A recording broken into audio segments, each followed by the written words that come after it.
Hi, I'm Phil Lang from the Tasmania Transport Museum. Unfortunately, we're here today to talk about a lot of the bits and pieces that have been stolen from here recently.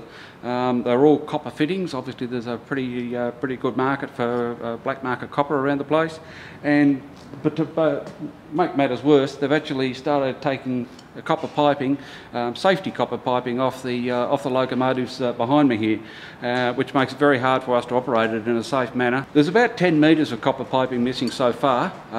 We need to do a full inspection for safety purposes on both the locomotives here to make sure that there isn't other copper piping missing that's hidden as well. Essentially, when people start fiddling with operational locomotives, it becomes an act of sabotage, because if we go to use these locomotives and they're disabled in any way, there's a very definite safety implication in terms of braking, especially with high pressure steam, that we need to run right through. So we consider it sabotage rather than just theft at this point. Come and let me show you some of the damage. This is the area they come in, which is our storage area. So we've got a hole over there that we've replaced with reinforced steel. Another one over here that we've stitched some barbed wire into.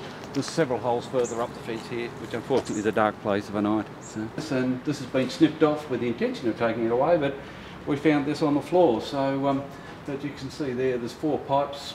I don't know what the length of copper would probably be worth, maybe $3 or $4, maybe. And lots of things like this. Fortunately, this locomotive is not operational, but the one over here is.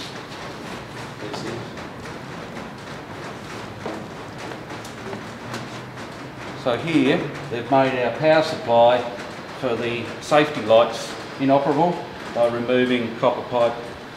It's fairly small gauge pipe, but goes back to 1952, which means it's a non-standard size. So trying to replace it will be most difficult. We've got guys all searching through all the copper supplies in Hobart to look for the right size so that we can get the locomotives back on track within the next 2 weeks, because we have a running day here in 2 weeks' time.